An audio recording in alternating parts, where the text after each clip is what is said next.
at stake. Remember, Bola Ahmed Tinubu case is still in tribunal. Now, I believe there is a good news for the obedience and that of the articulation. Bola Ahmed Tinubu recently, after the gbas in the court, came out because he knows that him remaining in office is at stake. He decided to threaten the tribunal that removing me from office will cause nothing else but anarchy and chaos. These things also trigger a lot of Nigerians. Before then, let's watch this particular video from Arise News on how they reported the whole issues and that of our favorite TV anchor presenter, Erufai reactions towards the whole issues. All right, we'll be right back to do some messages here. Let's begin what's trending. With reactions trailing the submission by President Bola Ahmed Tinubu requesting the Election Tribunal to dismiss the petition seeking to nullify his election on the grounds that he did not secure 25% of lawful votes cast in the Federal Capital Territory. The president, in his final written address against the two petitions filed by the candidates of the Labour Party, Peter Obi, and his counterpart of the People's Democratic Party, Atiku Abubakar, warned that nullifying the February 25th elections on the grounds that he did not secure 25% of the lawful votes cast in the Federal Capital Territory could lead to absurdity, chaos, anarchy, and alteration of the very intention of the legislature. Tinubu also stated that the two petitions seeking the nullification of his victory are not familiar with the country's electoral laws. Rufai, I'm coming to you, but let me take Carlos' tweet because this is actually the bone of contention because as you recall, our sister publication This Day put out a tweet, with that statement, and it's garnered more than 2.5 million comments. Well, Carlo wrote, the president of the largest economy in Africa is telling foreign investors that if the courts in a legal ruling in his own nation remove him from office because he failed to meet the conditions set by his nation to become president, there will be anarchy and chaos. In essence, if he is allowed to break the law and remain in office in contravention of the legal rules of his nation against the oath of office he took, there will be no chaos and anarchy. Over to you, Rufai. I'll take. People became lawyers on Twitter yesterday, giving their own different interpretation. Dr. Abati, I heard your interpretation this morning. Rufai. For me, it is the court, the Presidential Election Tribunal, that will rule on the interpretation of the 25%. Yes. Whatever they come out with, for or against, I don't think interpretation of the laws of the country will cause any anarchy. Absolutely not. Fanning the embers and everything. I know that statement was from the depositions of his lawyer, President Tinubu's lawyer, Wole Olanipekun, because they are having their final depositions in before they make a judgment on it. It is for him to make his case. You can say he was making his case while he was arguing, but it is the court that will rule, and whatever the court rule, there's not going to be anarchy. I've heard a lot of people argue and said, oh, yes, the court of public opinion and all of that, it reads the body and temperature of the nation. The law is the law. If it rules for or against, the law will reign supreme. And it's not happened before, blah, blah, blah, blah, blah, blah, blah. Those are just conversations. Because it is still the courts that will rule. All we can call on the judiciary to do is to stand tall. Across board. Yes, opinions are divided for and against and all of that. But we need to be able to build a country where the rule of law will stand tall. Because we don't do it for ourselves. We also do it for the way other countries see us. And when they see we have a weak judiciary system, what happens is that investors will not want to come. So the judiciary should also know that they are not only ruling based on the law now, they are also ruling based on what will become the outlook of Nigeria. So they will be the one to determine this 25%. We've never had a time where we've tested it. People can only make other inferences, like, they've cited a part of the constitution that says, treat it as long as though it's this, it's that, and all of that. You can have all the legal jargons. But it is when the court rules, conjunctively or disjunctively, you can look at the narrative. All we should now do is not to heat up the polity. Let us wait for the court to rule. And let's also forget, after the court rules, there's also a Supreme Court there. Yes, absolutely. After this judgment, let us remember the fact that Nigeria will continue to exist. And Nigeria will continue to grow. But the question is, how do we see ourselves after things like this? That's what matters the most. Yes. And in building a country, it is a collective work. All right, Dr. Bata, I'd like your interpretation again in terms of what Tinubu's counsel wrote in that final submission. I understand that, anarchy can be interpreted in different ways, but I'll just take one more tweet of people that were trying to clarify Tinubu's win. This is from Pastor Okezie, who wrote, Tinubu got 25% in 29 out of the 36 states and FCT. Atiku got 25% in 21 out of the 36 states and FCT. Peter Obi got 25% in 17 out of the 36 states and FCT. Nigeria has 37 subnational entities, 36 states and FCT. Only President Bola Ahmed Tinubu met this constitutional requirement, 24 out of 36 states and FCT, and having the highest number of votes cast. He was declared winner and returned elected by the constitutional body, aka INEC. What is difficult to understand here? Dr. Abati. Okay. So share your opinion with me. What do you guys think about these issues? Do you agree that, okay, Bola Ahmed Tinubu shouldn't be removed from office because he did not meet up to 25%? Do you also agree that, okay, Bola Ahmed Tinubu is already doing well? Let's just leave him till the next 4 years. Remember, there was a petition against Bola Ahmed Tinubu in the International Criminal Court.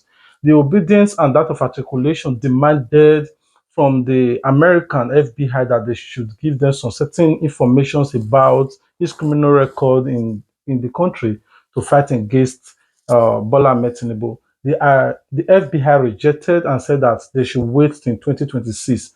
I really don't know why the FBI is holding on to this information, but for me, I believe that Bola Ahmed Tinubu must have signed some certain document with the American and said, okay, hey, we'll be helping you guys in certain areas, supplying you oil, so but don't release this evidence that will remove me from office. I don't know, I'm just guessing.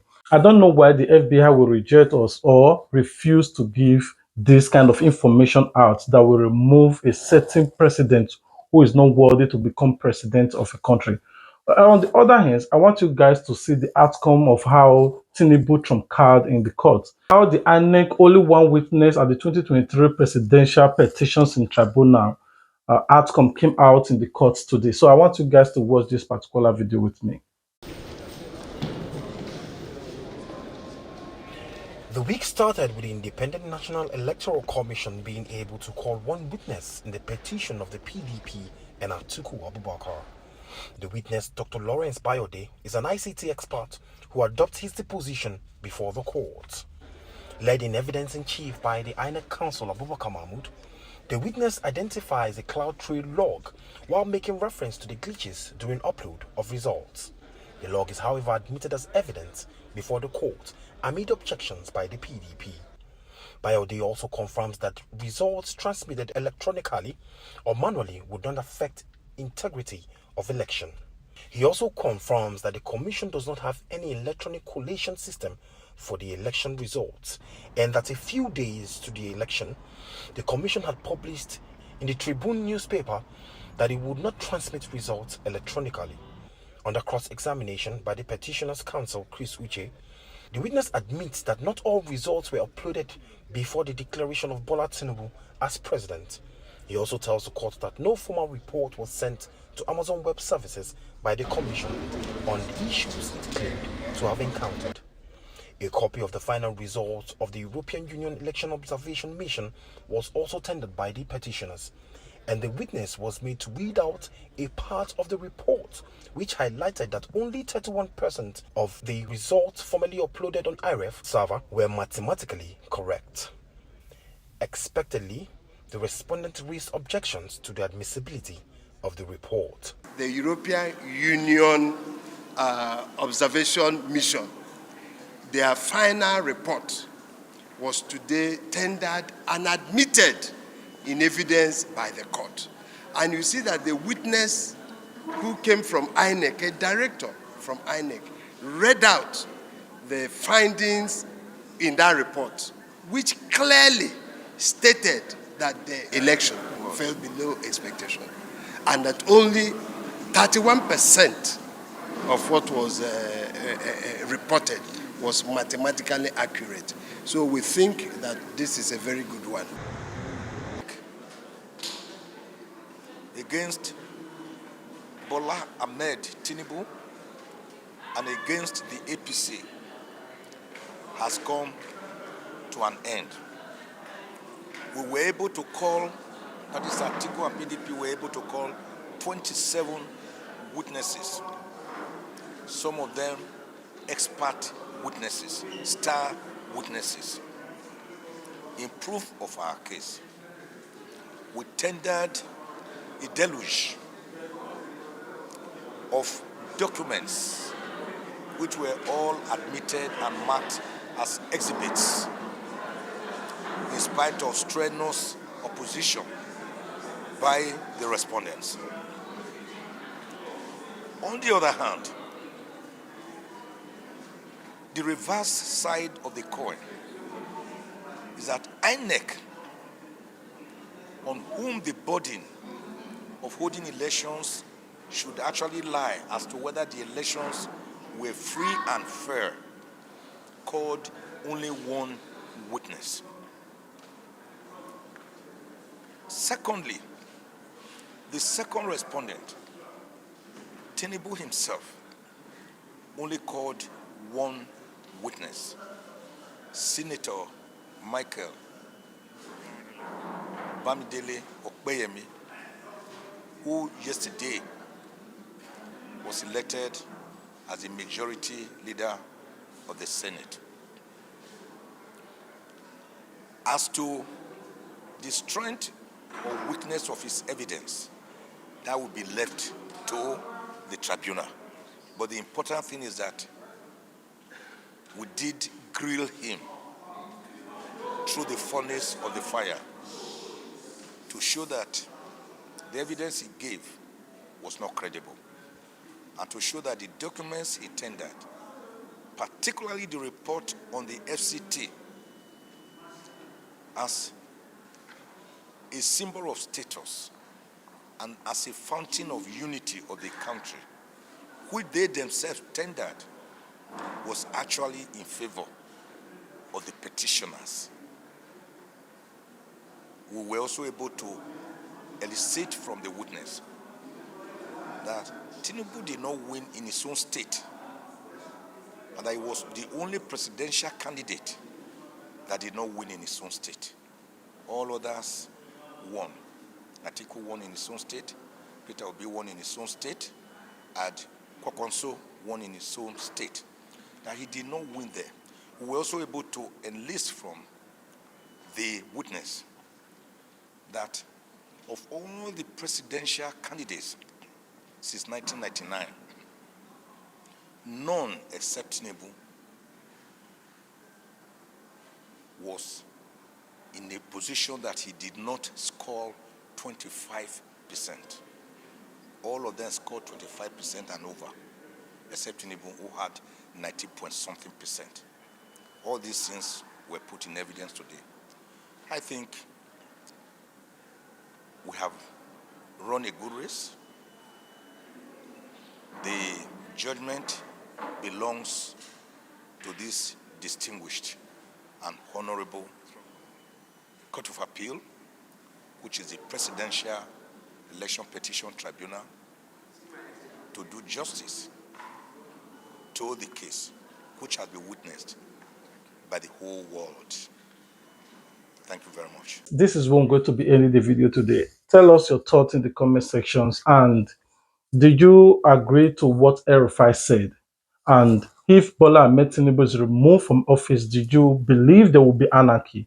If not, should there be a chaos in the first place? If not, why not? I want to hear from you in the comment section. If you are watching this video for the very first time, I would just want to say a big thank you for joining the Plan B TV team. Please subscribe, turn on your notification bell so you'll be among the first person to be notified anytime we upload a new video. For all our host subscribers who time to time come to support our videos anytime we upload a new video, God bless you. God continue to strengthen you and grant you all you have desire. Anyway, I wouldn't want to say much. I love you. Remember, God loves you more. Until we meet again, peace. Don't forget to subscribe to get notified. And as you they share your support, now say God bless you too. Sense on the bit. Plan B TV, Plan B TV, Plan B TV, oh, Plan B TV. Plan B TV. Plan B TV.